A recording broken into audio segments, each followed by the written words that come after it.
السلام عليكم ورحمة الله وبركاته. كل سنة وانتم طيبين وعيد سعيد عليكم جميعا، وتعود الأيام عليكم بالخير والبركة والسعادة بإذن الله. الحلقة اللي فاتت احنا اتكلمنا عن التغيير وأسباب الفشل وإزاي نعمل خطوات التغيير. المرة دي الحلقة بتاعت النهاردة هنتكلم على رقم واحد. أول خطوة إنك لازم انت بتقول يعني بسم الله الرحمن الرحيم أنا عايز أتغير. إنك تكون عندك قرار إيه؟ قرار انك تلتزم بالعاده اللي انت عاوز تعملها، بالتغيير اللي انت عاوزه يحصل لك في حياتك. كلنا عايزين نبدا، مفيش شخص ربنا خلقه مش عايز يتغير، مش عايز يكون احسن. بس الفكره في النظام، زي ما قلت الحلقه اللي فاتت، احنا كلنا بنتغير بنظام باراده مؤقته، ما بتغيرش بنظام ثابت. يعني ايه الكلام دوت؟ احنا مستنيين حد يحفزنا، مستنيين حد يحمسنا، بنتحمس وبنمشي يوم اتنين تلاتة، بس في الاخر بنرجع نفس النقطة. ديت اللي هي مربط الفرس، اللي انت ما عندكش قرار الالتزام بالعادة او بالحياة اللي انت عايش تعيشها. ده مهم، الحماس مهم، مهم انك تبدأ، بس صعب يعني ما تعرفش تكمل بيه. فاللي انا عايزه اقوله لك، اول خطوة للتغيير انك يكون عندك قرار الالتزام، الانضباط. لازم يكون عندك التزام وانضباط بالحاجه اللي انت بتعملها عشان تعرف تكمل. ليه؟ الحماس بيجي لك فتره ويمشي، انما الالتزام بيفضل معاك. هو يعني اي شخص ناجح رقم واحد، يعني كل الناجحين اثبتوا على حاجه واحده، لما كانوا ملتزمين بحياتهم لما كانوا عايزين يعيشوها. يعني هم ملتزمين بحاجه معينه، ما كانوش بيشتغلوا على حسب مزاجهم اللي هو الحماس. انا مزاجي حلو هشتغل، مزاجي حلو، مزاجي مش حلو انا مش هشتغل، انا خارج نطاق الخدمه. هما ما عندهمش كده، مزاجي حلو مزاجي وحش، الشغل وحياتي وكاريري ملوش دعوه بالعلاقه دي. انا شغلي وحياتي هأديها على اقصى مجهود واقصى جوده، بالرغم بقى مزاجي حلو، بالرغم مزاجي وحش. هما عندهم هدف عايزين يوصلوا له، مهما اللي وقف قدامهم، مهما الصعوبات اللي وقفت قدامهم، المشاكل اللي وقفت قدامهم، انا هكمل. فالحماس له وظائف كتيرة قوي. يعني رقم واحد، هو بيأثرك على الجهاز العصبي، بيفرز هرمون الدوبامين والادرينالين، الهرمونين دول اللي هم مسؤولين عن الحماس والتركيز والتفكير. بيعمل لك تنشيط في الدماغ، بيحفز لك السلوك، بيزيد الابداع، بيقلل لك الملل. بدل ما يكون عندك ملل من حياتك، الحماس بيديك امل ان حياتك قادر انك تغيرها. بيوفر لك الرضا عن الحياة، بيخليك تكون راضي عن الحياة، بيزيد وعيك الذاتي، وبيعمل حاجات كتيرة للحماس. بس يعني انا لخصت لكم كام حاجة كده عشان ما اخدش من وقتكم كتير وتملوا من الفيديو. فيلا ندخل على الموضوع بقى والمهم في الموضوع. فالخلاصة هنا زي ما اتفقنا، الحماس كفيل انه يخليك تبدأ، انما الانضباط هو اللي بيخليك تكمل. فالانضباط عايزين بقى ندخل ايه بقى. ايه هو الانضباط؟ الانضباط هو مش تكون يعني هو زي ايه، قاسي وصارم مع نفسك زي ما كتير الناس بتقول. الانضباط ببساطة انك المفروض تعمل ايه الحاجة المفروض تعملها.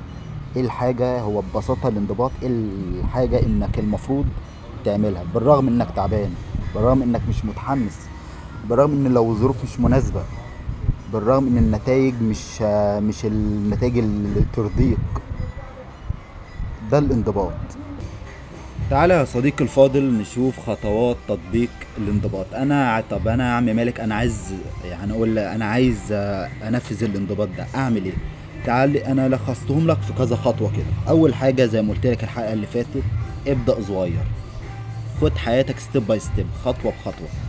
زي ما قلت الحلقة اللي فاتت، ما تختارلكش هدف ضخم وتنفذه، اختار هدف بسيط عشان تعرف تنفذه. زي ما قلت لك الهدف الضخم هتحطه قدامك، دماغك مش هيستقبله، لان الدماغ بيحب الراحة. زي ما قلت لك اختار لك هدف بسيط بس استمر عليه يوم بعد يوم، هيتحقق وهتلاقي نفسك والله شخص تاني انت صعب تتعرف عليه في اخر السنة. دي اول حاجة. تاني حاجة، نظم وقتك. نظم وقتك. يعني ايه تنظم وقتك؟ شوف انت عايز تعمل ايه وتنظم وقتك على اساس الحاجات ديت. يعني ايه؟ حط وقت ثابت للحاجات اللي انت هتعمل، سواء قراءة، رياضة، شغل، تطوير ذات، عايز تتعلم حاجة اضافية، عايز تتعلم لغة. فهنا تنظيم الوقت مهم جدا جدا جدا جدا جدا جدا لبكرة الصبح جدا كمان. تعال هنا بقى في تالت حاجة، وديت اهم نقطة، وارجوك ركز معايا فيها، ركز معايا فيها بجد. ابعد عنك المشتتات.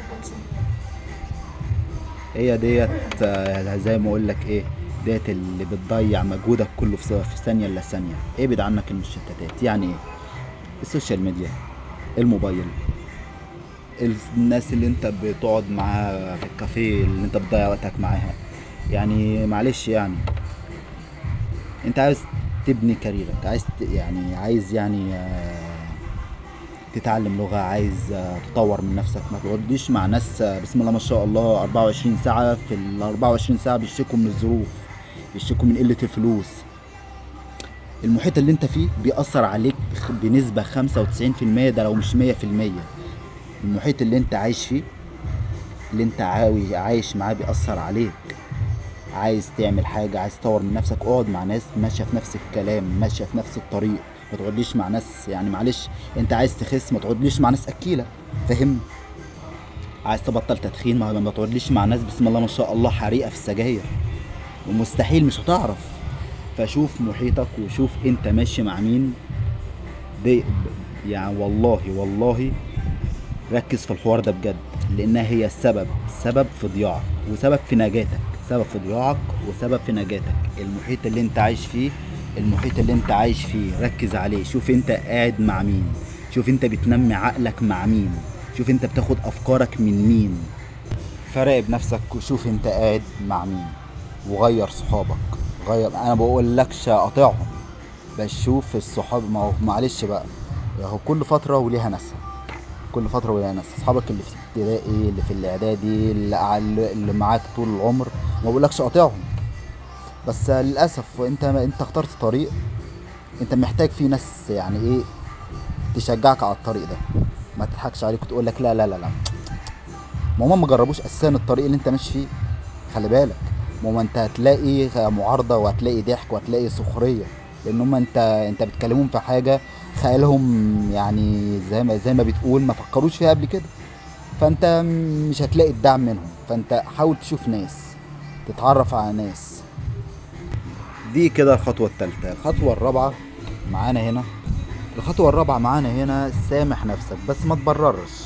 يعني بمعنى اصح خليك صريح مع نفسك. يعني لما تفشل في حاجه، يعني قول يعني زي يعني ما تحكمش على الظروف.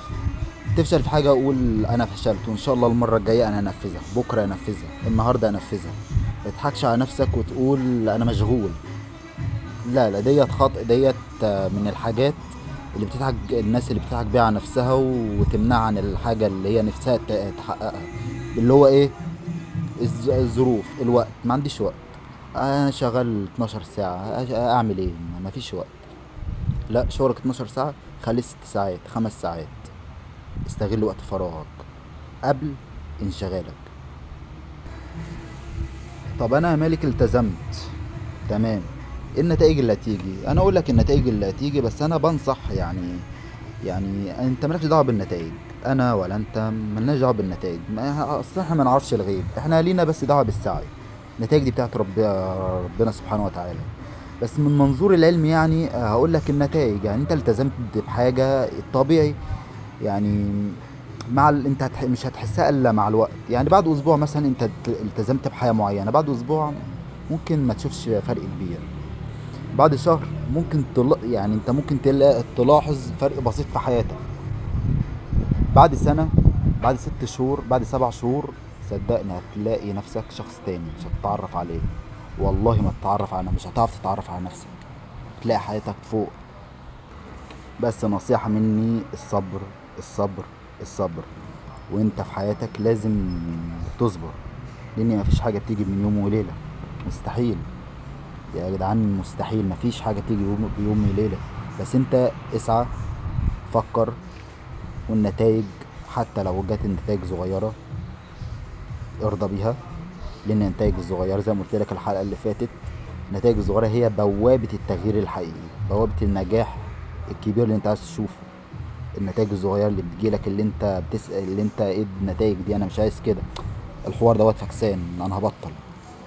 ضيعت ضيعت ضيعت حاجات كتيره قوي، حاجات كتيره قوي يا صاحبي. فانت اصبر، والله هتتوقع، يعني انت هيجيلك اللي انت عمرك ما توقعته والله. وده مش سحر، لانك انت التزمت، اتقيت ربنا في حياتك ومشيتها بمرض الله، ومشيتها خطوة خطوة وما استعجلتش. لان احنا قلت برضو الحلقة اللي فاتت اتكلمت عن الاستعجال. الاستعجال بيدمر اليقين. ايه يعني ايه بيدمر اليقين؟ الاستعجال يدمر لك يقينك ان اللي في الحاجة اللي انت عاوز توصل لها. الاستعجال يلا انا عاوز دلوقتي، انا عايز النتائج بكرة، عايزها بعد يومين ثلاثة، انسى، روح موت احسن، مش هتحصل. واهم حاجة قبل ما اختم بيها الحلقة، نصيحة مني وانت في طريق حياتك، ابعد عن الناس السلبية، ابعد عن الناس السلبية، ابعد عنهم حتى لو كانوا قريبين منك، ابعد عنهم. ان حياتك انت المسؤول عليها، حياتك انت المسؤول عليها مش حد تاني. منظور حياتك هو انت سيد حياتك، انت ربان روحك، انت النور بتاع حياتك بعد ربنا سبحانه وتعالى. تقدير سعي منك وقرار منك، والتقدير بتاع ربنا، وطبعا ربك بيجازيك على قد تعبك، دي حاجة معروفة يعني. وكده وصلنا لنهاية الحلقة. أحب أقول لكم إن الانضباط مش سحر ولا حاجة أنت بتتولد بيها، ده قرار. أنا عايز أبقى كويس. وأهم حاجة تتعلم بيها الالتزام، وعن تجربة الصلاة. أجمع علماء العالم إن اللي عايز تتعلم الالتزام، الصلاة في وقت الصلاة في وقتها، دي أكتر حاجة تعلمك الالتزام. فانت لو عايز تعمل حاجة دلوقتي اعملها دلوقتي، مش كمان ساعة، دلوقتي. الظروف مش مناسبة دلوقتي، عندي مشاكل دلوقتي، في مصيبة دلوقتي، هتفرق معاك قوي. المصيبة هتبقى مصيبتين بعد كده، لحد ما المصيبة تخلص هتلاقي مصيبة تانية اتعملت. فلو عجبك الفيديو اعمل لايك واشتراك واعمل وفعل الجرس عشان فيديوهاتنا توصل لك اول باول، ونشر الفيديو لو حابب يعني حد يسمعه. وشوف اول عادة انت عاوز تنضبط فيها واكتب لي في التعليقات، واستناني الحلقة الجاية. والسلام عليكم ورحمة الله وبركاته.